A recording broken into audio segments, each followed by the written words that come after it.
Without insurance coverage, contraception, as you know, can cost a woman over $3,000 during law school. For a lot of students who, like me, are on public interest scholarships, that's practically an entire summer's salary. 40% of the female students at Georgetown Law reported to us that they struggled financially as a result of this policy.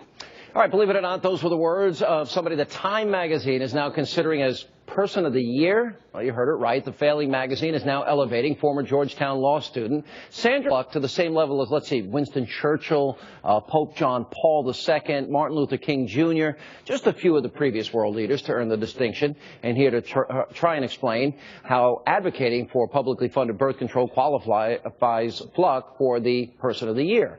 And Clifton Consultant CEO and Democratic strategist Marjorie Clifton is with us, and Concerned Women for America's own Penny Nance. Good to see you. Thanks for being with us. Great being here. Marjorie, it's $9 a month at Walmart for birth control if women want to get birth control pills. You can go to online, get all the condoms you want. If you go to a bar in New York City, they're for free. You just take a handful on your way out. Planned Parenthood gives these things out to women as well, and supposedly to needy women, and that's in part funded with taxpayer dollars. Do you think she should be Woman of the Year? Well, the reason that Sandra Fluke represents what maybe Woman or Person of the Year should be about is that she took a national stage, not knowing that she was, by the way, with dignity and grace, and talked about a very challenging issue, regardless of what you think of the issue. She was then raked over the coals. She was called a prostitute and a slut, but she continued to have a national and even global conversation with civility. Wait a minute, but the foundation of what she said was false. It's not $3,000 over the course of a woman's career. And why should taxpayers be paying for her birth control? Why? Well, again, you could argue the merits of her politics. How about answering the question on the merits? But the point is what she represents in terms of an issue. And if you have to look at this list, by the way, of the 100 people that were nominated by just the general public, it also includes the Ayatollah of Iran. It includes Ryan Seacrest. It includes Ryan Gosling. I mean, Ryan Seacrest, all I could say is he's a real-life Barbie or Ken doll. But beyond that, I don't know what he's done either. So Sandra Fluke, I would say, has a little more. Or Ken doll. You're going to insult Ryan Seacrest? Well, no, I'm just saying. But I think Sandra Fluke, absolutely. But what does Sandra Fluke bring to the table more so than Ryan Seacrest?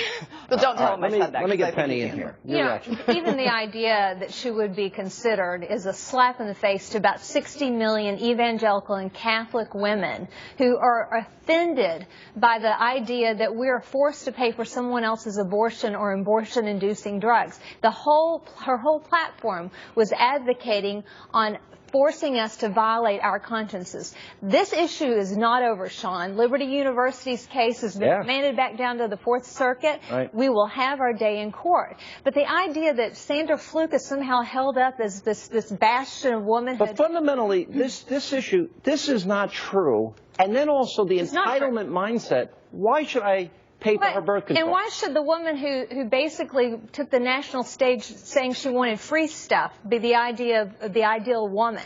When we've got these young women in Pakistan who took a bullet in the head because she advocated that young girls should be able to have an education, women who are fighting in the Middle East for women's rights, women who are taking strong stands on behalf of real women's issues, and yet we waste our time on Sandra Fluke, who was just a patsy for the Obama administration in this campaign. Go ahead. Well, again, you know, you can argue the merits of her politics, but what she was doing was representing. Why do you keep avoiding the merits of it? Well, no, but I'll deal with it head on. But the issue is she's representing a group of voiceless in the United States in the same way that internationally there are different issues. And for her, what she's talking about are students. And for some women, pregnancy is life or death, and there are not women who have access. And are you willing to sacrifice what Penny is bringing up here, something called religious freedom? Are you willing to force Catholic institutions to go against their own religious teaching and fund something that is the antithesis of what their religion is teaching them? Well, as a Catholic woman, I can say what they're representing in terms of policy is actually a separation between church and state in terms of how we deal with the issue. Catholic position on contraception is well known. They're against artificial means. That's their teaching. You don't have to follow it, but that's their teaching. Do you want the government to contradict or force or mandate that they go against their religious principles?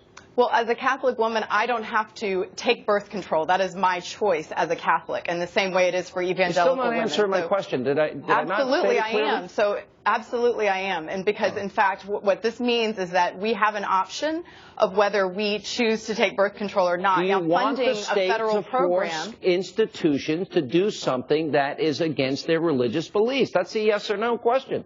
Well, actually, the way that the tax money works is not directly going in through Catholic institutions. All right, she won't answer. The answer is, yes, it is your choice whether or not to take birth control or whether or not to have an abortion, but you don't want me to have a choice whether or not I have to fund what you want to do. Nor do you it's want a violation of our conscience to pay for your abortion. Sandra Fluke could pay for $40,000 a year for law school, but not $9 a month for Walmart birth control. Well, not all women can afford. Not all women can afford access. $2 billion a year for Title X funding for birth control. There's no dearth of birth control in this country. Well, actually, the cost of unplanned pregnancy is far more than that of funding birth control. And you're willing to sacrifice religious freedom to achieve this? The cost is, if you want to get to an economic issue, you're willing to force churches to do something against their religious beliefs. It's not forcing the churches. The HHS mandate does force them to do things. And your bishops don't agree with you either, by the way. Yeah, that's a good point. All right, I know guys, that, but that's a whole other issue. You want to argue with the bishop? I'll bring him No, in. no, I said that's a whole other issue, the bishop. All right, yes. We got to go. Thank you both. Coming up, 2 states. All right, they passed referendums legalizing marijuana for recreational use. You won't believe why the left is saying this is a good idea. When we come back, we'll debate that issue as Tamara Holder